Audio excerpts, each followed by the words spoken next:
My name is Zion, a 30-year-old software engineer who spent 5 years saving for my dream condo in Boston. I never imagined my own sister would decide my spare bedroom was rightfully hers. When Melanie used my parents' spare key to move in while I was on a business trip, I was devastated. What hurt most wasn't just the invasion, it was the entitled assumption that my hard-earned space wasn't really mine. The day ended with police sirens and her tearful arrest. Before I dive into this painful story, drop a comment letting me know where you're watching from. Hit that like and subscribe button if family boundary stories resonate with you. I grew up in a modest, split-level home in Framingham, Massachusetts, about 20 miles west of Boston. Our family was solidly middle class. My father worked as an accountant while my mother taught elementary school. We weren't rich by any means, but my parents ensured we never went without necessities. I have fond memories of backyard barbecues, summer camping trips in New Hampshire, and holiday gatherings filled with laughter. My childhood wasn't perfect, but it was stable, something I grew to appreciate more as I witnessed my sister's turbulent journey through adulthood. From an early age, I was the responsible one. While other kids spent weekends playing video games, I mowed lawns, shoveled driveways in winter, and eventually worked after-school shifts at the local grocery store. My parents instilled a strong work ethic in me, emphasizing that independence was something to strive for. I took those lessons to heart, squirreling away birthday money and paychecks, while my classmates spent their earnings on the latest sneakers or concert tickets. College was always part of my plan, but I knew my parents couldn't foot the entire bill. I applied for every scholarship possible, and still ended up taking loans, but significantly less than most of my peers. I attended a state university majoring in computer science, a field that fascinated me since I built my first computer at 13. Those 4 years were grueling. While friends partied, I juggled full-time studies with a 20-hour-per-week job at the campus IT department, plus freelance coding gigs on weekends. The sleepless nights and ramen dinners were challenging, but I graduated with a solid GPA and minimal debt. My first job out of college wasn't glamorous.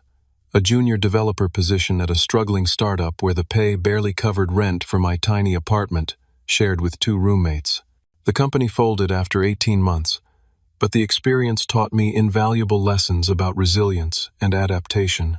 My second position at a mid-sized financial software company came with better compensation and stability. I lived frugally, bringing lunch from home, driving an aging Honda Civic, and saying no to expensive outings. Every spare dollar went straight into my savings account, earmarked future home. After 3 promotions and switching to a larger tech company with better benefits, I finally reached the point where homeownership seemed attainable. Boston's real estate market was brutal, sky high. Prices, bidding wars, and properties vanishing within hours of listing. For 6 months, I spent weekends touring condos, submitting offers, and facing disappointment. Just when frustration nearly overwhelmed me, I founded a 2-bedroom, 2-bathroom condo in a renovated brownstone in Cambridge. The second bedroom was slightly smaller than the master, but perfect for my home office setup and occasional guests. The building had charm, updated amenities, and proximity to public transportation for my commute. The day I signed those closing papers remains one of the proudest moments of my life. At 29, I had achieved something substantial, entirely through my own efforts.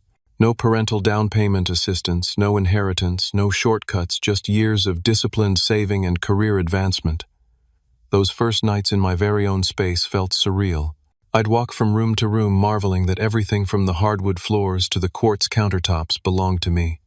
My sister Melanie's path couldn't have been more different from mine. 3 years younger, she always had a knack for finding the easiest route through life. Where I worked summers, she convinced our parents she needed the break to recharge. While I studied, she partied. Her grades were just good enough to avoid serious consequences, her charm just effective enough to wiggle out of trouble. Our parents, especially Mom, seemed to have different standards for us. "That's just how Melanie is," became a familiar refrain whenever I questioned the double standard. Despite our differences, we maintained a decent relationship growing up. We shared inside jokes, defended each other against neighborhood bullies, and enjoyed many of the same movies and music. The real divergence began after high school. While I headed straight to university with clear goals, Melanie attended community college, sporadically switching majors 3 times before dropping out altogether. She cycled through retail jobs, bartending gigs, and administrative positions, never staying more than a year. Her financial decisions were equally chaotic: maxed-out credit cards, a leased luxury car she couldn't afford, and shopping sprees when rent was due. Our parents continued enabling this behavior well into her 20s. They paid her security deposits, covered bounced checks, and offered their home as a safety net during her frequent transitional periods. I expressed concern privately to our parents, suggesting they might be hindering her growth by repeatedly rescuing her from consequences. These conversations invariably ended with them defending their approach and implying I lacked compassion. "Family takes care of family," Dad would say with finality, ending any further discussion. The situation that ultimately led to our dramatic confrontation began about 8 months after I purchased my condo. Melanie, then 27, had been living with her boyfriend Derek in an overpriced apartment downtown. When they broke up after a volatile 2-year relationship, she couldn't afford the rent alone. Predictably, she moved back to our parents' house, describing it as a temporary situation until she figured things out. 2 weeks into this arrangement, my parents invited me for Sunday dinner, a regular tradition I genuinely enjoyed. Throughout the meal, Melanie peppered me with questions about my condo. How big was the spare room? Did I use it every day? How was the closet space? I answered politely, mentioning my home office setup and how the space doubled as accommodation for visiting friends. As we cleared the dishes, Melanie made her first pointed comment. "Seems like a waste for all that space to sit empty most of the time. I mean, what does a single guy need with a second bedroom anyway?"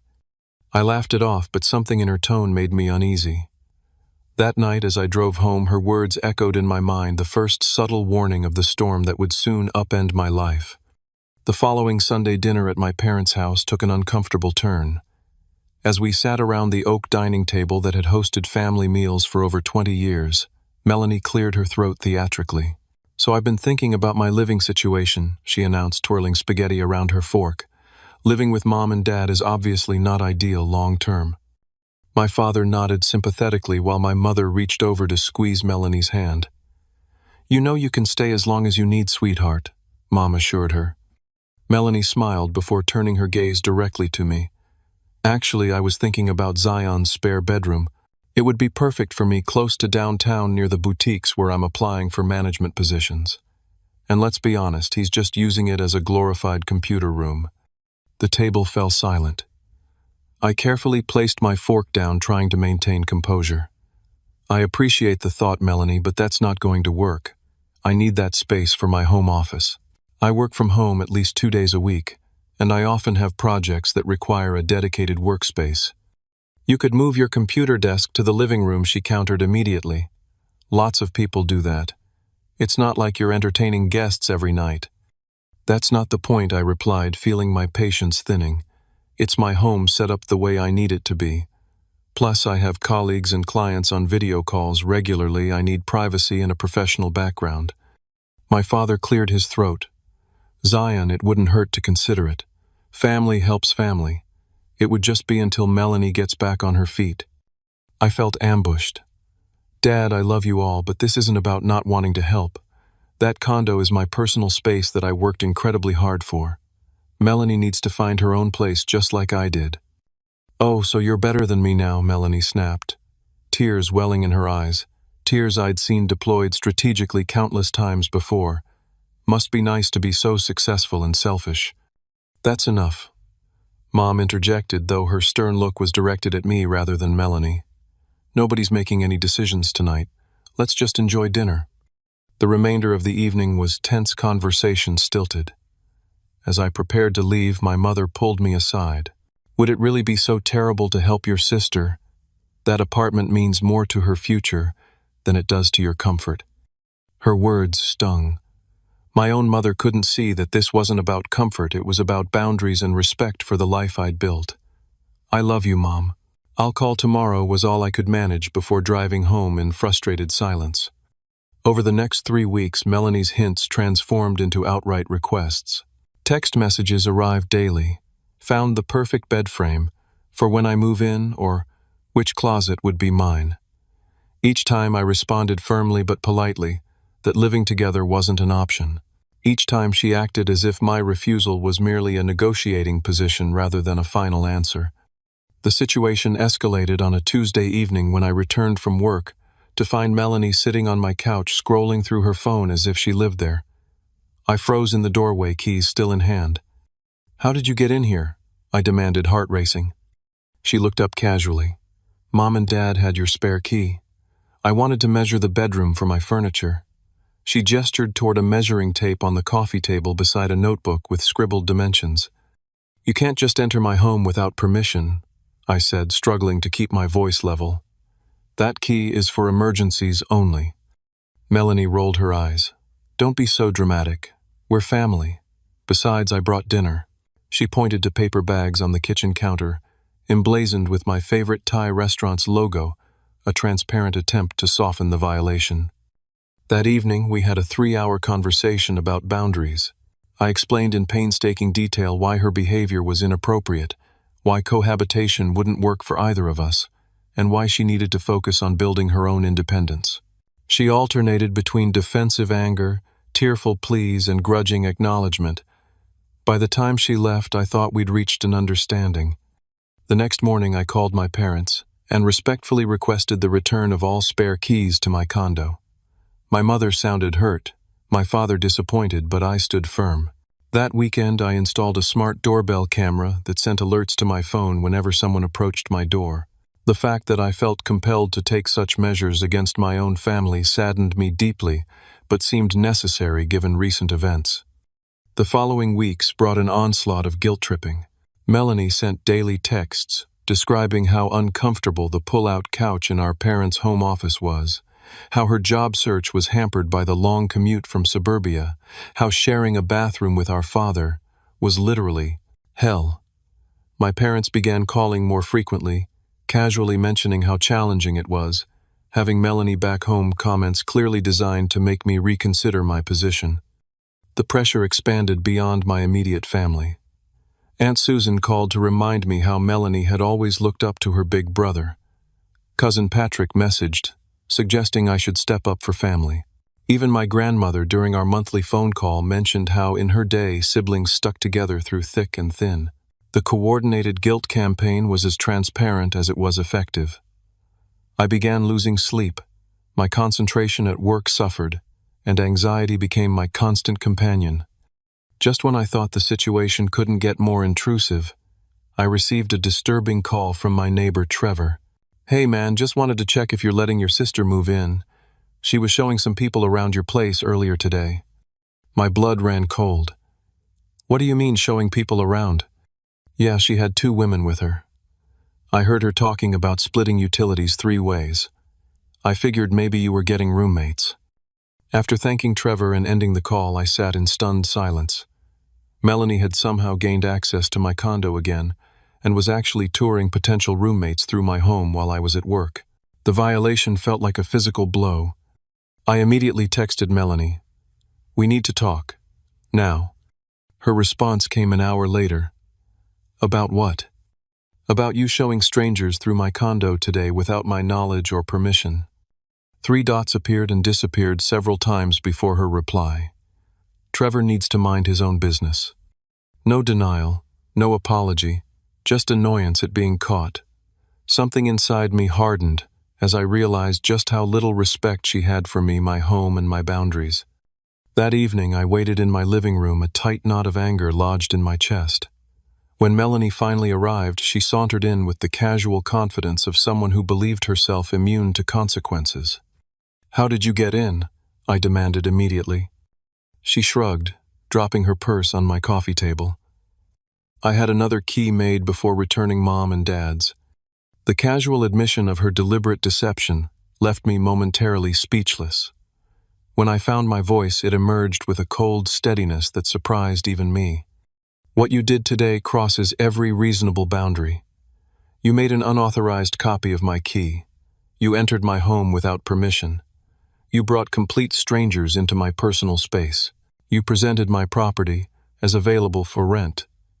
Each of these actions alone would be a serious violation. Together, they represent a complete disregard for me as a person." Melanie's expression cycled through dismissal, defensiveness, and finally noting my unwavering tone calculation. "You're making this into a bigger deal than it needs to be," she said, her voice softening. "I'm just trying to find solutions that work for everyone. Think about it, with roommates, your mortgage would practically pay itself." "That's not your decision to make," I replied. "This conversation is over. I'm changing my locks tomorrow, and I want no further discussion about you moving in. If you can't respect these boundaries, we'll need to reconsider our relationship entirely." The threat of actual consequences finally penetrated. Melanie's eyes widened and genuine alarm crossed her face. "You'd cut off your own sister over an apartment. This isn't about the condo. It's about respect, honesty, and boundaries, all of which you've repeatedly violated." Her strategy shifted instantly. Tears filled her eyes as she collapsed onto my sofa. "I'm sorry," she sobbed. "I'm just so desperate. Living with Mom and Dad is killing me. I feel like such a failure watching you succeed while I keep messing up. I thought maybe being closer to you would help me get my life together." Despite my determination to remain firm, the sight of my little sister crying broke something in me. Memories flashed through my mind, teaching her to ride a bike, defending her against neighborhood bullies, helping her with science projects. Had I been too harsh? Was there a compromise I hadn't considered? Before I could formulate a response, my phone buzzed. A text from my mother. "We need to talk about this situation with your sister. Family dinner tomorrow night.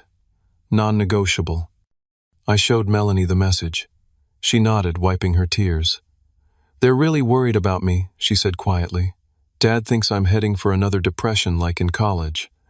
The mention of her mental health struggles further softened my resolve. While I suspected some manipulation, I couldn't dismiss the genuine issues she'd battled over the years. "Fine," I sighed. "We'll discuss this tomorrow with Mom and Dad, but I'm still changing the locks." The family meeting the following evening was emotional and exhausting. We gathered around my parents' dining table, the tension thick enough to cut with a knife. My mother had prepared all my childhood favorites: pot roast mashed potatoes, with the perfect amount of garlic, and homemade apple pie, an obvious attempt to soften the atmosphere. After an uncomfortable dinner where conversation remained superficial, my father finally addressed the elephant in the room. "We need to resolve this situation between you two," he said, looking between Melanie and me. "This family has always stuck together." For nearly 3 hours, we talked in circles. I outlined my boundaries and explained why Melanie's actions were unacceptable. My parents acknowledged my points, but continually circled back to family obligation and Melanie's needs. Melanie alternated between tearful apologies and subtle implications that my success obligated me to help her. Eventually, an exhausted compromise emerged. Melanie would remain at our parents' home and respect my boundaries. I would help her find affordable housing and potentially assist with her first month's rent as a one-time gift. Most importantly, she promised never to enter my home without explicit permission again. "I really am sorry," Melanie said as we concluded the discussion.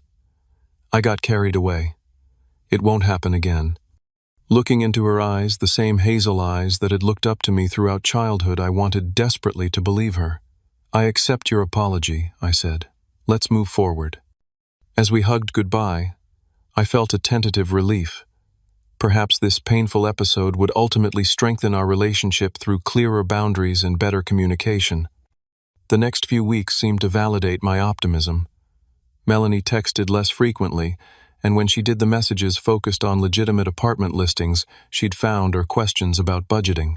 We met for coffee twice, conversations remaining light and pleasant. She even apologized again, unprompted, during our second meeting, expressing embarrassment about her behavior. My parents noted the positive change during Sunday dinners. "She's really trying to be more independent," Mom commented. "Your talk seems to have made an impression." One evening, I received an email from my security system provider offering an upgraded package with enhanced features. Given the improved situation with Melanie, I decided the additional expense wasn't necessary and deleted the email, a decision I would soon regret bitterly. As the calendar turned to March, Melanie and I had settled into a comfortable routine of occasional meetups and supportive text exchanges. She'd found a potential apartment within her budget and asked for my opinion. I took her to dinner to celebrate when she passed the initial application process. For the first time in months, our relationship felt like that of normal adult siblings rather than adversaries.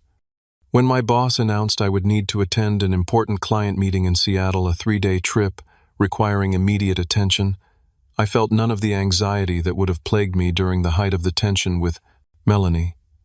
I packed my bags, arranged for my neighbor Trevor to collect any packages, and headed to the airport with a lightness I hadn't felt in months. Little did I know that my world was about to implode in ways I couldn't have imagined. The client meeting in Seattle started productively. Our team presented new software solutions to a major retail corporation, and their executive team seemed genuinely impressed. During a mid-morning coffee break on the second day, I stepped into the hallway to check my phone messages and found a text from Trevor with an attached photo. "Is this supposed to be happening?" he wrote. The image showed a moving truck parked directly in front of my building.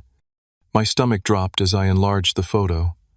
There was no mistaking the professional moving company logo emblazoned on the side of the truck. A cold sweat broke out across my forehead as I hurriedly texted back. "Absolutely not. What's happening right now?" Trevor replied immediately. "People carrying furniture in. Thought maybe you were getting new stuff delivered." With trembling fingers, I called my building manager, Marcus. "Hey, this is Zion from Unit 12. Is someone moving furniture into my condo right now?" There was a pause before Marcus answered cautiously. "Yes, your sister arrived this morning. She said you were letting her stay while you're traveling for work. Is there a problem?" The room seemed to spin around me. "Yes, there's a huge problem. I never authorized this. She doesn't have permission to be in my unit, let alone move furniture in. I'm sorry, but she had a key and knew all the building access codes," Marcus explained, sounding genuinely concerned. "She seemed completely legitimate, even mentioned specific details about your unit.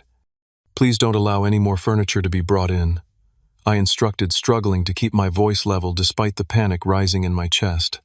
"I'll handle this immediately." Ending the call, I tried phoning Melanie. Straight to voicemail. I sent a text, "I know what you're doing. Stop immediately." No response. Next, I called my parents. My mother answered with a cheerful, "Hello, sweetie, how's Seattle?" "Mom, is Melanie moving into my condo right now?" I asked, without preamble. A telling pause followed. "Well, honey, you have all that extra space." And she finally found a wonderful opportunity with that boutique downtown. The commute from our house would be impossible. "Mom," I interrupted, "did you know she was moving in today without my permission?" Another pause. "I'm sure you two just had a misunderstanding. You've been so busy lately."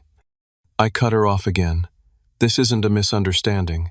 This is breaking and entering. I never agreed to this." "Don't be so dramatic," my mother chided.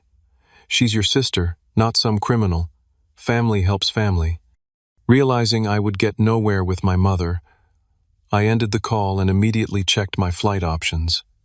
The earliest available flight back to Boston departed that evening, arriving after midnight. I booked it without hesitation, then approached my boss with the situation. "Family emergency," I explained tersely. "I need to get back to Boston immediately." To his credit, he took one look at my ashen face and nodded. "Go. We'll wrap things up here." While racing to gather my belongings from the hotel, I logged into my security camera app. The footage confirmed my worst fears, Melanie directing movers carrying furniture boxes and suitcases into my building. She moved with the confident authority of someone who believed they had every right to be there. Even more disturbing, I spotted her boyfriend Derek, the same boyfriend she'd supposedly broken up with months ago, helping coordinate the move. My mind raced through options as I threw clothes haphazardly into my suitcase. Could I call the police? Would they even respond to what they might view as a family dispute? What legal standing did I have when Melanie had a key, albeit an unauthorized copy? Desperate for immediate intervention, I called my friend Anthony, who lived 10 minutes from my building. "I need a massive favor," I explained, outlining the situation. "I'm on my way," he assured me without hesitation. While speeding toward the airport in a rideshare, my phone buzzed with updates from Anthony. "5 people here moving stuff in," he reported. "Your sister, her boyfriend, and 3 others I don't recognize." "What did she say when you confronted her?" I texted back. That you two had an arrangement, and I should mind my business. Her boyfriend suggested I leave before things got uncomfortable. They've changed the electronic door code, too. The violation deepened with each new detail. This wasn't an impulsive action. It was a calculated takeover executed while I was 3,000 miles away. My arrival at the airport brought more complications. My original flight was delayed due to mechanical issues, potentially stranding me in Seattle overnight. After pleading my case to airline staff, I secured the last standby seat on an earlier connection through Chicago, though it meant a 3-hour layover. During that layover, pacing the terminal like a caged animal, I called the non-emergency police line in Cambridge. The officer who answered listened patiently to my situation. "So your sister has a key to your property," he clarified. "An unauthorized copy, yes. I explicitly denied her permission to live there and changed the locks, but she must have made a duplicate before returning the original. And she's your sister, not a stranger." "Yes, but, sir, this sounds like a family dispute rather than a criminal matter. If you're concerned about property damage, you can file a report when you return." Frustration mounted as I realized how the situation appeared from an outsider's perspective. She's actively moving furniture into my home, against my explicit instructions, I emphasized.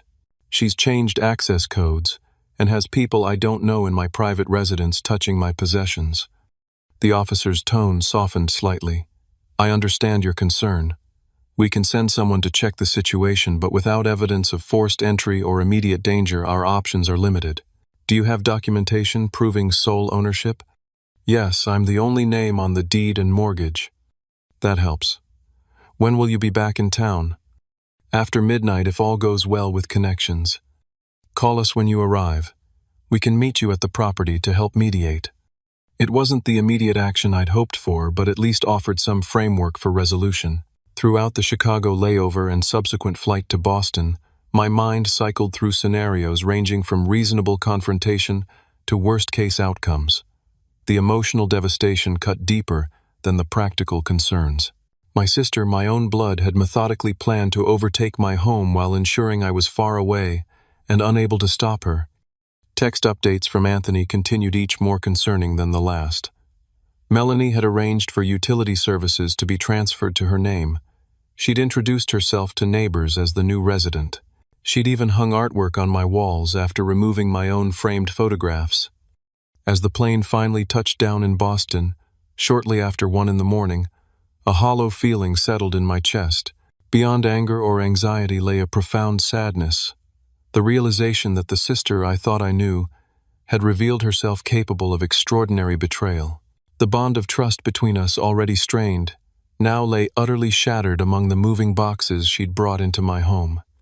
The rideshare from Logan Airport to my Cambridge condo felt interminable. Each red light amplified my mounting anxiety. Outside my building, the moving truck was gone, but lights blazed from every window of my unit at nearly 2 a.m.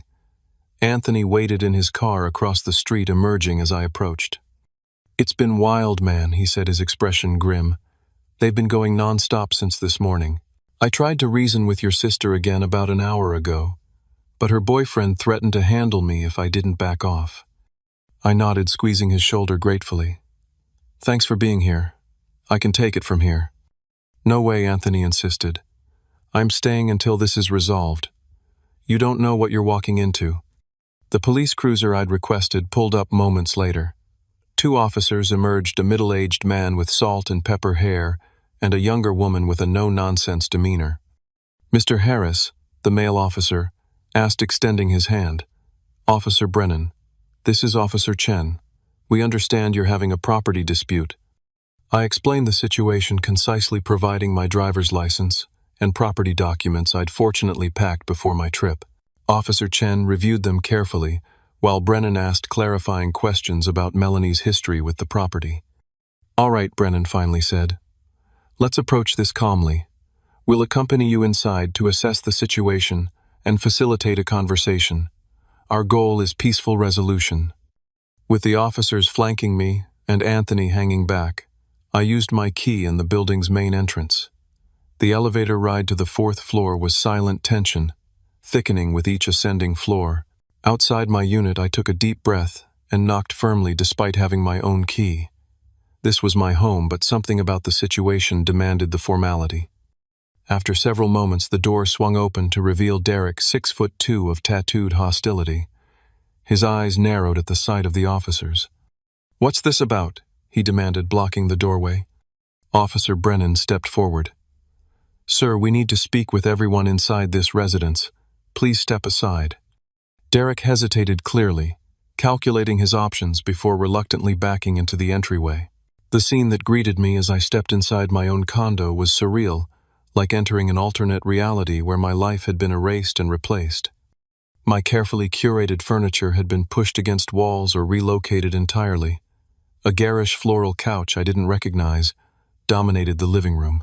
Moving boxes lined every wall, some open with contents spilling out. My home office door stood open, revealing the room had been completely transformed.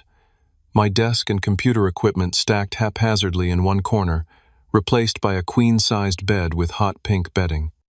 And there, in the center of the chaos, stood Melanie wearing pajamas and an expression that fluctuated between defiance and alarm at the sight of police officers. "Zion," she said, forcing a smile that didn't reach her eyes. "You're back early. We were just getting settled." "Settled," I echoed incredulously. "In my home against my explicit instructions." "Our home," she corrected smoothly, glancing toward the officers. "We discussed this arrangement weeks ago. I even have texts about helping with utilities." Officer Chen stepped forward. "Ma'am, Mr. Harris states he never authorized you to move in. Do you have a lease or rental agreement?" Melanie's smile faltered slightly. "We don't need formal paperwork. We're family." "Right, Zion. Tell them how we agreed you'd help me out while I get back on my feet." The audacity of her lie struck me speechless momentarily. When I found my voice, it emerged with a calm steadiness that surprised even me. "I never agreed to this. In fact, I explicitly told you multiple times that you could not move in here. I changed the locks specifically because you made unauthorized entry previously." Derek moved to stand beside Melanie, his posture subtly threatening. "Look, man, it's late. Why don't we discuss this tomorrow, when everyone's had some sleep? Melanie's been through enough without this drama." "This isn't my home to discuss," I replied evenly. "This is my property. You are all here illegally and need to leave immediately."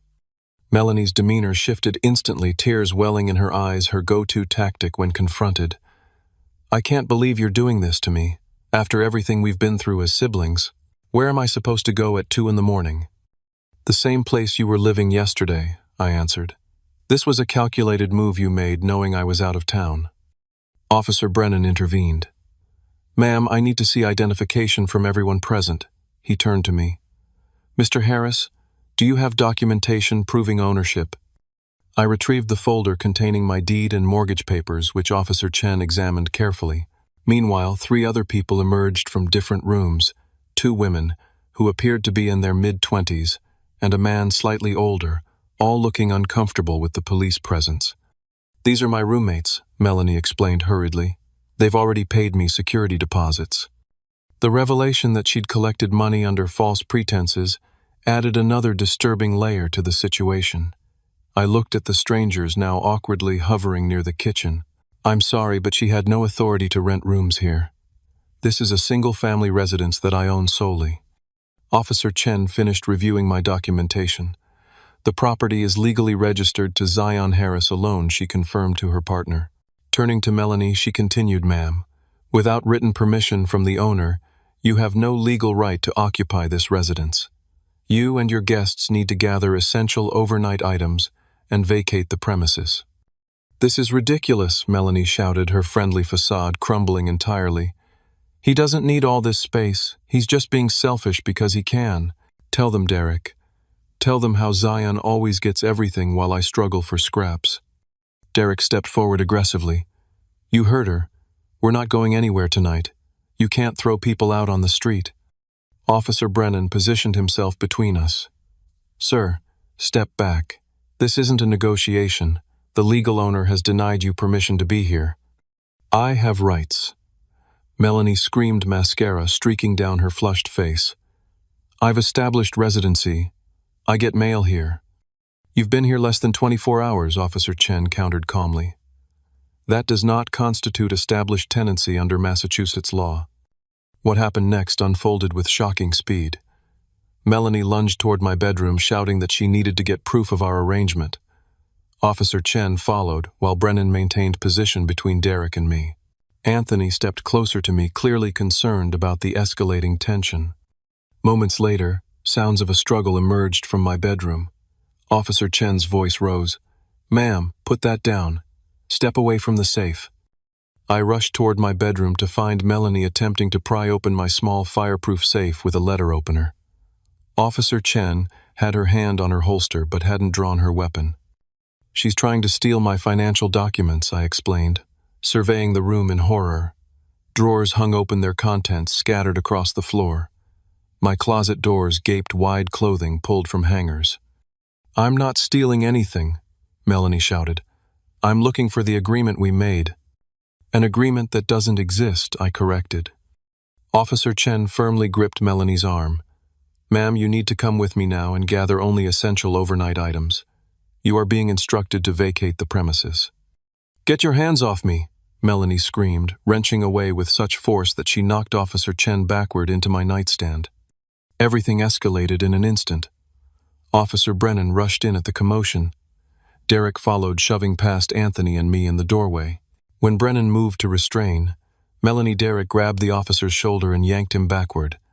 "Police, stand down," Brennan shouted, regaining his balance. Instead, Derek assumed a fighting stance. "Nobody's touching her." What followed was chaos. Derek resisted when Brennan attempted to handcuff him, resulting in both men crashing into my dresser. Melanie screamed obscenities while trying to evade Officer Chen. The three strangers who'd been caught in this nightmare gathered in the hallway, wide-eyed and clearly regretting their association with my sister. Officer Chen spoke rapidly into her radio, requesting backup. Within minutes, the cramped space of my bedroom contained 4 police officers. Derek, now handcuffed and still struggling, received a stern warning about assaulting an officer. Melanie continued her tearful protests, even as she too was handcuffed after repeatedly refusing lawful orders to vacate. "You're arresting me," she shrieked incredulously. "I'm the victim here. He's throwing his own sister out on the street." "Ma'am, you're being arrested for trespassing, resisting a police officer, and attempted theft."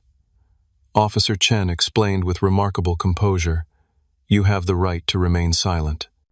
As the Miranda rights were recited, the surreal nature of the scene washed over me.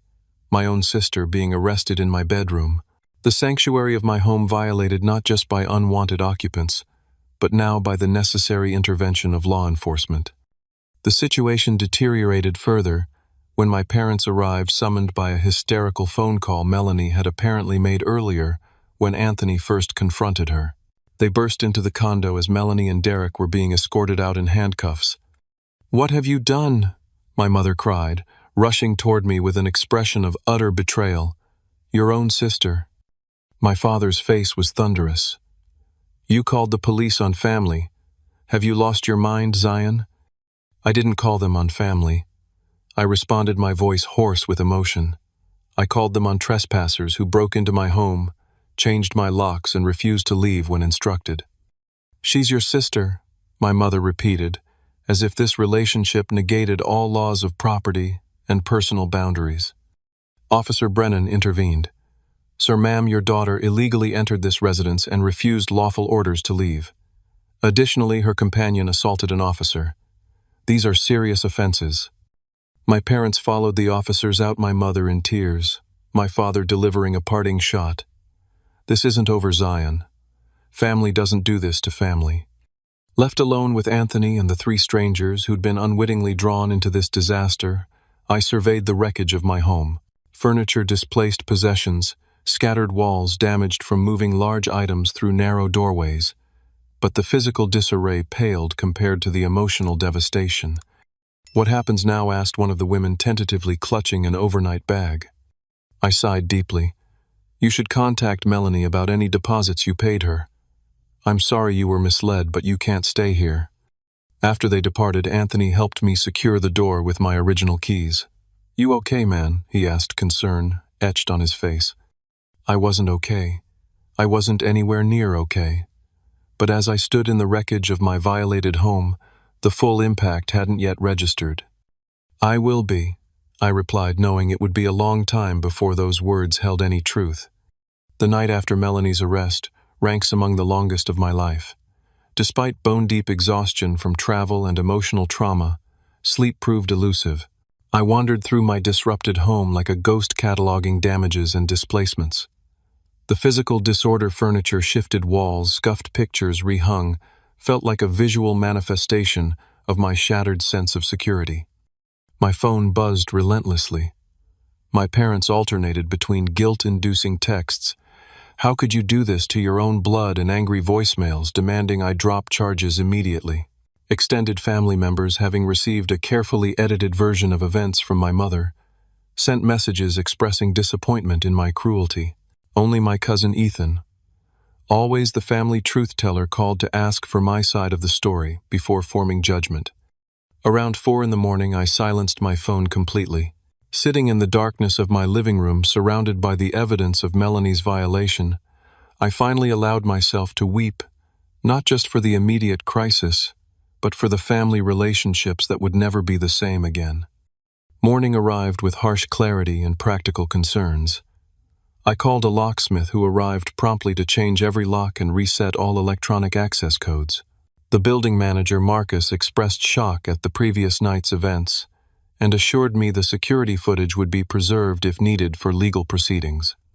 I spent 3 hours with a police officer filing a formal report providing timestamps from my security footage showing Melanie's unauthorized entry and the moving company's arrival. When my phone rang displaying the county jail's number, my stomach clenched. Melanie's tear-filled voice came through clearly. "They're setting bail at $2,000. I need you to help me, Zion. Please." The familiar pattern reasserted itself. Melanie creates chaos, then expects rescue. For the first time in our adult relationship, I broke the pattern. "I can't do that, Melanie. Your actions have consequences. You're going to leave your sister in jail." Her voice rose incredulously. "You broke into my home, tried to take it over, refused to leave when instructed by police, and resisted arrest. Those were your choices." Her tone shifted from pleading to bitter accusation. "Mom and Dad were right about you. Success has made you forget where you came from. When did you become so heartless?" I ended the call without responding her words, echoing painfully, despite my certainty that I was finally establishing necessary boundaries. My parents arrived at my door that afternoon, faces drawn from a sleepless night. The conversation that followed was excruciating. My mother vacillated between tearful pleas to help Melanie and recriminations about my selfish nature. My father, typically the more reasonable parent, seemed unable to grasp that Melanie's actions constituted genuine legal violations rather than merely poor judgment. "Do you understand what an arrest record will do to her future?" he demanded, pacing my living room.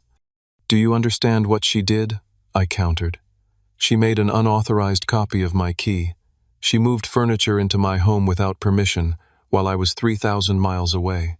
She brought strangers into my personal space. She collected security deposits under false pretenses.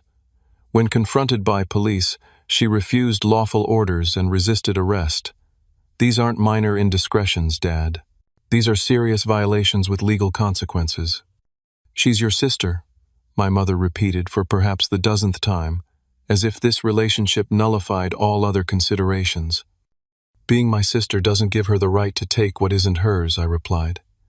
"I've supported Melanie emotionally and financially for years. I've forgiven repeated boundary violations.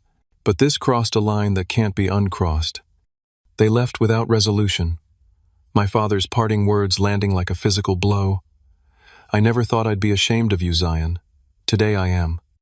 That evening, Anthony arrived with takeout food and practical support. He helped me rearrange furniture, rehang artwork, and restore some semblance of order to my space.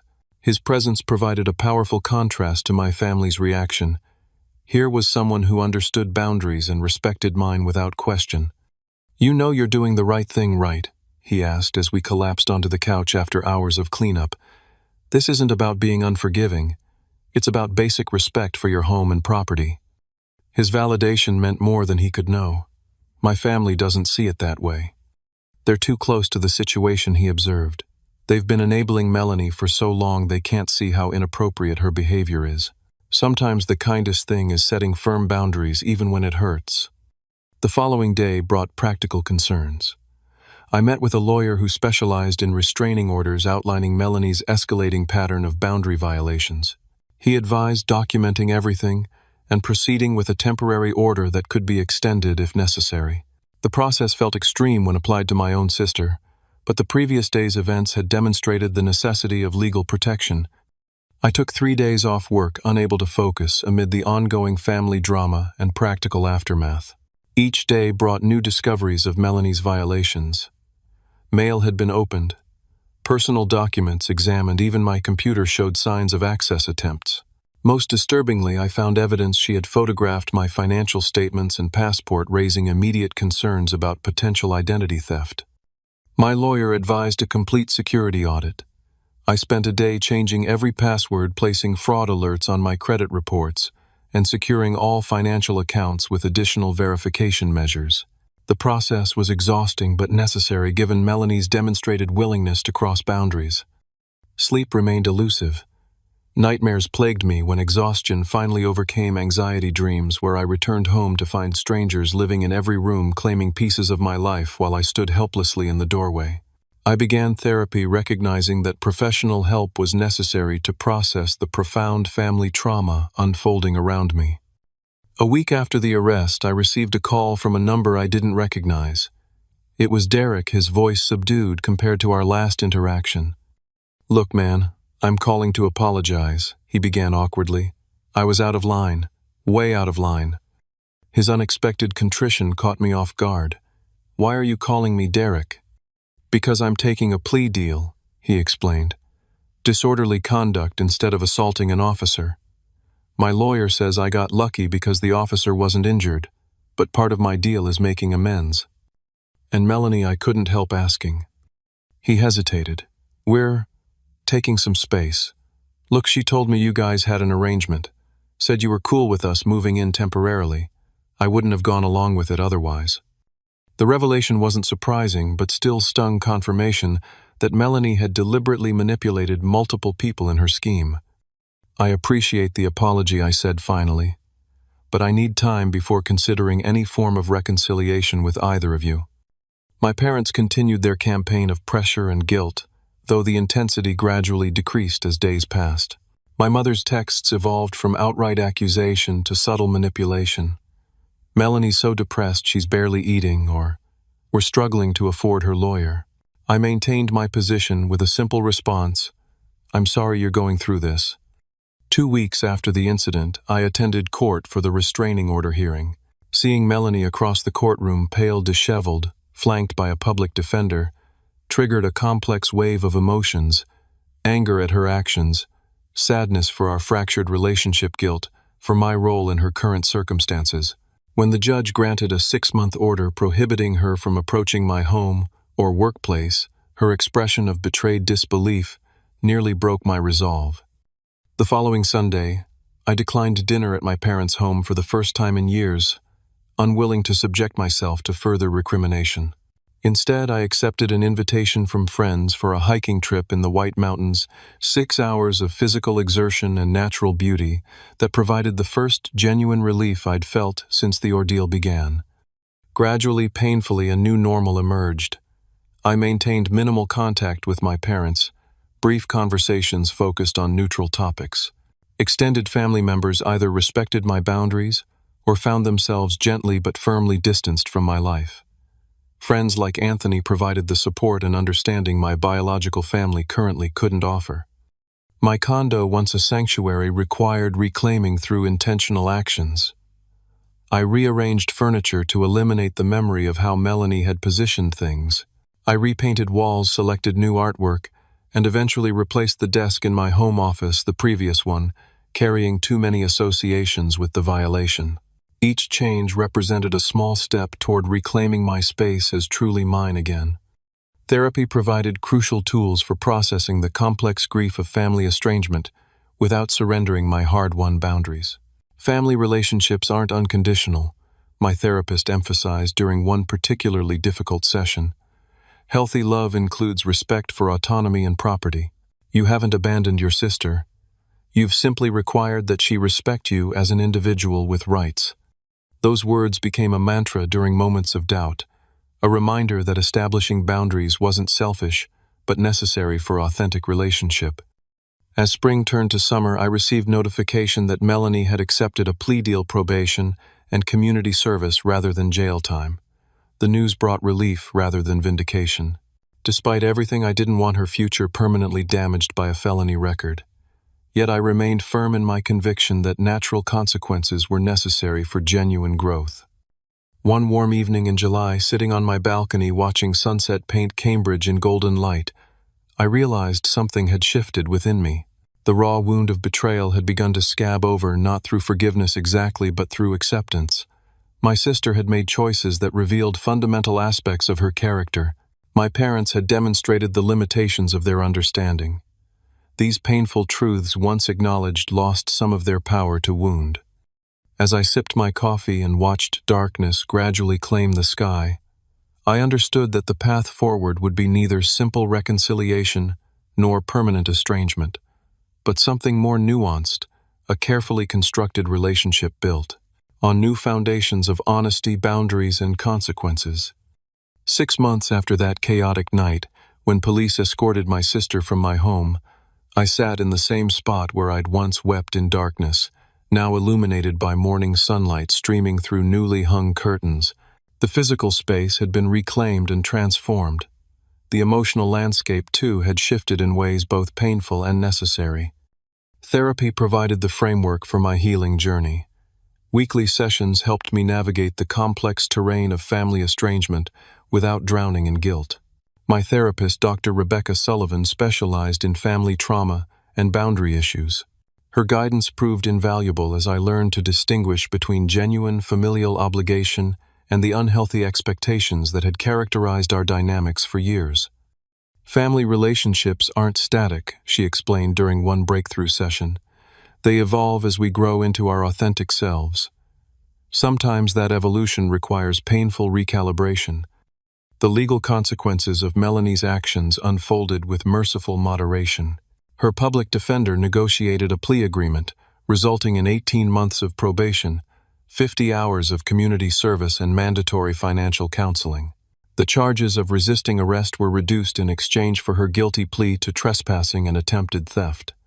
While the outcome provided accountability without permanently damaging her future prospects, Melanie viewed it as further evidence of my betrayal rather than a consequence of her actions. My relationship with our parents followed a halting path toward cautious reconciliation. For 2 months following the incident, our communication remained minimal and strained. Their initial stance, unconditional support for Melanie, regardless of her actions, gradually softened as the reality of the situation became impossible to ignore. The turning point came after they attended one of Melanie's court-mandated financial counseling sessions. "We've been thinking about some things my father said during an awkward lunch meeting at a neutral restaurant." The counselor pointed out some patterns we hadn't recognized. My mother nodded, her eyes downcast. "We may have enabled behaviors that weren't helping Melanie become independent." This tentative acknowledgement represented significant progress, though full understanding remained elusive. We established new parameters for our relationship: scheduled visits, rather than spontaneous drop-ins, no discussion of my legal decisions regarding Melanie, and immediate conclusion of any conversation that devolved into guilt. Manipulation. These boundaries, while initially uncomfortable for all of us, ultimately created space for healthier interaction.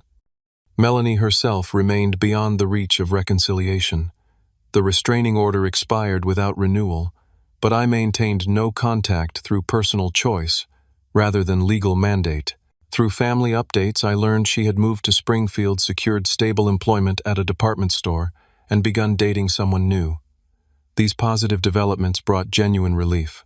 Despite everything, I wanted her to build a healthy, independent life, just not at my expense.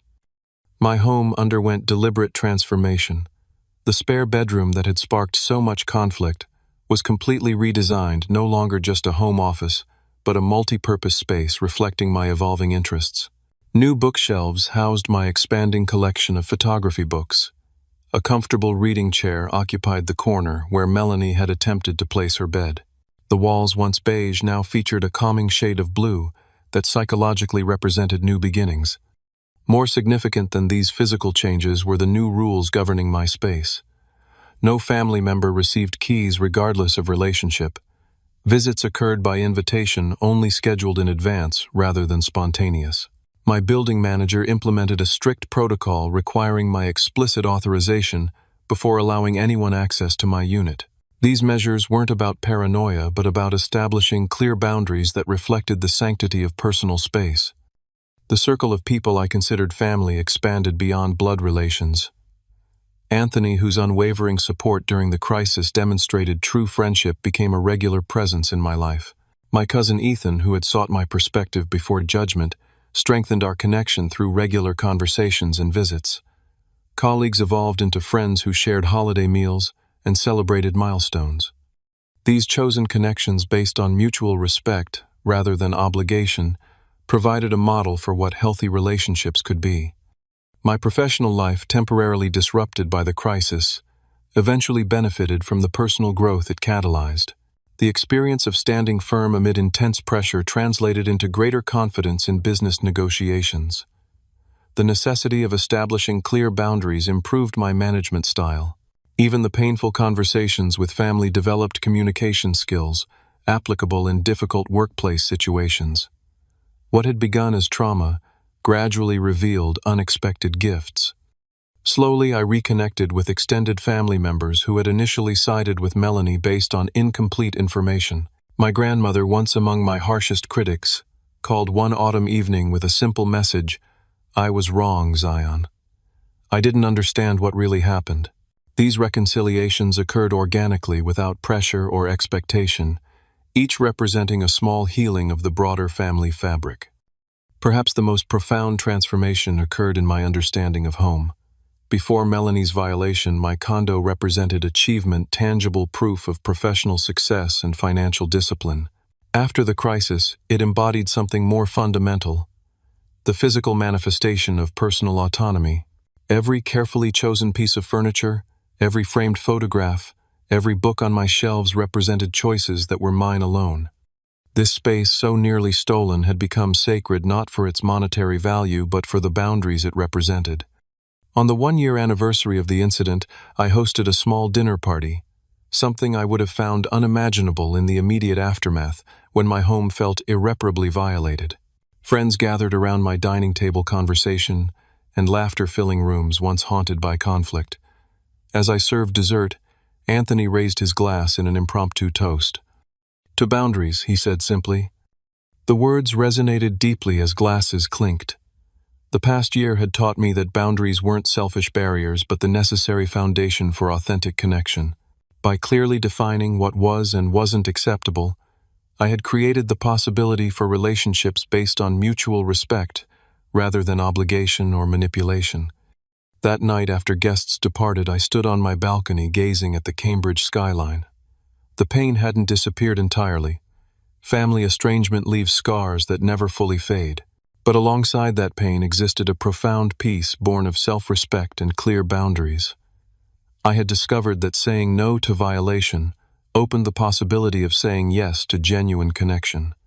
The journey from victim to advocate for my own worth hadn't followed a straight line. Some days still brought doubt, moments when familiar guilt resurfaced or memories triggered anger, but increasingly those moments existed alongside a steadfast certainty that I had made necessary choices to protect not just my property, but my fundamental right to determine the conditions of my life. In the quietness of that anniversary night, I recognized that the most important boundary I'd established wasn't the new locks or visitor policies, but the internal clarity about my own worth. The knowledge that being family didn't confer the right to take what wasn't freely given. The understanding that love without respect isn't really love at all. As I prepared for bed that night, I noticed my reflection in the bathroom mirror, the same face, yet somehow fundamentally changed. The eyes that looked back at me belonged to someone who had faced betrayal by those who should have offered protection, and emerged not harder but clearer, not bitter but wiser. Someone who understood that forgiveness doesn't require surrender and that compassion isn't synonymous with capitulation. I'd learned that true strength isn't found in avoiding conflict but in facing it with integrity. That family can be both biological and chosen, both inherited and created. That home isn't just where you live, but where your boundaries are respected and your autonomy honored. If you've stayed with me through this story, perhaps you've recognized elements of your own family dynamics. The subtle or not so subtle pressure to sacrifice your needs for others' wants. The guilt that accompanies establishing necessary boundaries. The painful recognition that those who should support your independence may instead resist it. If so, I hope my experience offers some validation. Your space, physical, emotional, financial, belongs to you alone. Sharing it should always be your choice, never your obligation. Standing firm in that truth isn't selfishness but self-respect. Have you ever had to establish difficult boundaries with family members? How did you navigate the guilt that often accompanies such decisions? Share your experiences in the comments below. If this story resonated with you, please hit that like button and subscribe for more authentic conversations about family dynamics and personal growth. Remember that your boundaries deserve respect, and sometimes the most loving thing you can do for yourself and others is to stand firmly in that truth. Thank you for listening to my story, and I wish you courage in your own journey toward healthy boundaries and authentic connections.